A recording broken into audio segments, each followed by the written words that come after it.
Hello, ആണ്. നമ്മൾ ഇന്ന് ഇമ്പോർട്ടൻ്റ് ആയിട്ടുള്ള ചാപ്റ്ററായ ചാന്ദ്രൽ കവിയാണ് ഡിസ്കസ് ചെയ്യുന്നത്. അതിൽ നിന്ന് ചോദിക്കാവുന്ന 1 മാർക്കിൻ്റെയും 2 മാർക്കിൻ്റെയും മുഴുവൻ ചോദ്യങ്ങളും ഈ വീഡിയോയിൽ നമ്മൾ ചർച്ച ചെയ്യുന്നതാണ്. So we like start. First question, ചാന്ദ്രൽ കവി കിസ് വിധാ കി രചന ഹെ? ഏത് തരത്തിലുള്ള ഒരു കവിതയാണല്ലേ? ചാന്ദ്രൽ കവി കിസ്കി രചനയാണ്. ഇതിൻ്റെ രചയിതാവാരാണ്? അത് രാംധാരി സിംഗ്. आदमी भी क्या अनोखा जीव होता है, चांद क्यों मनुष्य को अनोखा जीव कहता है? എന്തുകൊണ്ടാണ് ചാന്ദിന് മനുഷ്യന് അനോഖ ജീവ് എന്ന് പറയാൻ കാരണം?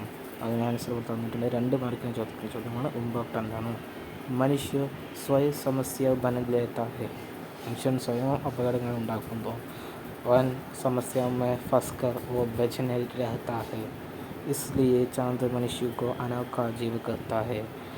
എന്തുകൊണ്ടെന്നാൽ അത് മനുഷ്യന്മാർ സ്വയം അപകടങ്ങൾ വരുത്തുകയും എന്നിട്ട് അതിൽ നിന്ന് രക്ഷപ്പെടുന്നതിന് വേണ്ടി പല കുന്തളിപ്പുകൾ ചെയ്യുകയും അതിൽ പെടുകയും ചെയ്യുന്ന ആളുകൾ എന്നാണ് പറയുന്നത്. ലാസ്റ്റ് അതിൽ കെട്ടിപ്പണി, അത്രേ ഉള്ളൂ. 4ാമത്തെ ചോദ്യം, ആദ്മി കാ സ്വപ്ന പാനി കി ബുൽബുലാ ഹെ ക്യോ? ഇമ്പോർട്ടൻ്റ് ആണ്. മനുഷ്യരുടെ സ്വപ്നങ്ങൾ എന്താണ്? വെള്ളത്തിൻ്റെ കുമിളകൾ പോലെയാണെന്നാണ് കവിയല്ല ചന്ദ്രൻ പറയുന്നത്. അത് എന്തുകൊണ്ട് എന്നാണ് ചോദിക്കുന്നത്. കാരണം ആദ്മി കി സ്വപ്ന പാനി കി ബുൽബുലെ സമാന ക്ഷണിക ഹെ. പെട്ടെന്ന് തന്നെ അത് വെള്ളത്തിൻ്റെ തുള്ളികൾ എങ്ങനെയാണ്, അത് പെട്ടെന്ന് പൊട്ടിപ്പോകും. അതുപോലെ അത്രയേ ഉള്ളൂ അതിന് ആയുസ് നമ്മുടെ സ്വപ്നങ്ങൾക്കും എന്നാണ് കവിത ചാന്ദ് പറയുന്നത്. ഓ ആജ് ബൻതാ ഹെ ഓർ കൽ ഫൂട്ട്താ ഹെ. അത് ഇന്നുണ്ടാവുകയും നാളെ അത് നശിക്കുകയും ചെയ്യുന്നു. 5ാമത്തെ ചോദ്യം, കവി ആഗ് മേ ഗലാക്കർ കിസ്കെ ലോഹ ബനാ ലേതാ ഹെ കേട്ടോ. സ്വപ്നത്തെയാണ് എന്ത് ചെയ്യുന്നത്?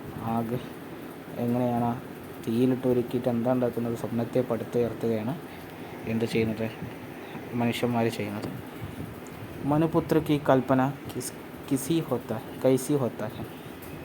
मनुपुत्र की कल्पना कैसी होता है? मनुपुत्र कल्पना में असीम शक्ति है, उसकी कल्पना दरवाली होती है, उसमें विचारों की बाण नहीं, हाथों में तलवार भी होती है. എങ്ങനെയാണ് മനുപുത്രൻ ഇന്നത്തെ സമൂഹം എന്താണ്? അവരുടെ സ്വപ്നങ്ങൾക്ക് വേണ്ടിയിട്ട് എന്തും ചെയ്യാൻ തയ്യാറാണ്. ഏതറ്റം വേണമെങ്കിലും അതുവരെ പോകാൻ തയ്യാറാണെന്നാണ് ഈ വരികൾ പറയുന്നത്. അടുത്ത 7ാമത്തെ ചോദ്യമാണ്, ലോഹ കി നീവ് പർ കിസ്കി സ്ഥാപന ഹോത്തി ഹെ? നയി ഘർ കി ഫൗലാദ് ദീവാർ. 8ാമത്തെ ചോദ്യം, സ്വർഗ കെ സാമ്രാട്ട് മേ ക്യോ ഖബർ ദേനാ ഹെ? എന്താണ് സ്വർഗത്തിൻ്റെ സാമ്രാട്ടത്തിൽ പോയി എന്താണ് ചാന്ദിനോട് പറയാൻ പറയുന്നത്? കവിയുടെ രാഗിണി. സ്വപ്നെ വാല മനുഷ്യ ആകാശ് की ओर चढ़ते जा रहा है, उसमें स्वर्ग के जीत लेने की शक्ति है, उसके रोकने की क्षमता किसी में नहीं है, ये खबर स्वर्ग के सम्राट में को देनो. ഇത് കവിയുടെ രാഗിണി പറയുകയാണ്. ആരോട്? ചാന്ദിനോട് പറയുകയാണ്. ഇത് നിർബന്ധമായും ഈ ലാസ്റ്റത്തെ 2 ലൈനാണ് കവിതയുടെ. നിർബന്ധമായും അതിൻ്റെ ആശയം പഠിച്ചിരിക്കണം. ഇതുമായി ബന്ധപ്പെട്ട് ചോദ്യം വരാൻ സാധ്യതയുണ്ട്. സോ ഇത്രയേ ഉള്ളൂ. ഈ ഭാഗത്തുനിന്ന് ചോദിക്കാൻ സാധ്യതയുള്ള 2 മാർക്കിൻ്റെയും 1 മാർക്കിൻ്റെയും ചോദ്യങ്ങൾ. ഇത് നിർബന്ധമായും പഠിക്കുക. നമ്മുടെ ചാനൽ സബ്സ്ക്രൈബ് ചെയ്യാത്തവരൊന്ന് സബ്സ്ക്രൈബ് ചെയ്യുക. ഇതിൻ്റെ നോട്ട്സ് നമ്മൾ ക്ലാസ് കഴിഞ്ഞാൽ വിട്ട് തരാം. ഓക്കെ. സോ ഇതുമാരത്തെ ചാപ്റ്റേഴ്സിൻ്റെ ഇതുപോലുള്ള 1 മാർക്കിൻ്റെയും 2 മാർക്കിൻ്റെയും ഡിസ്കസ് ചെയ്യണമെന്നുണ്ടെങ്കിൽ അത് പേഴ്സണലായിട്ട് അറിയിക്കാം. So thanks.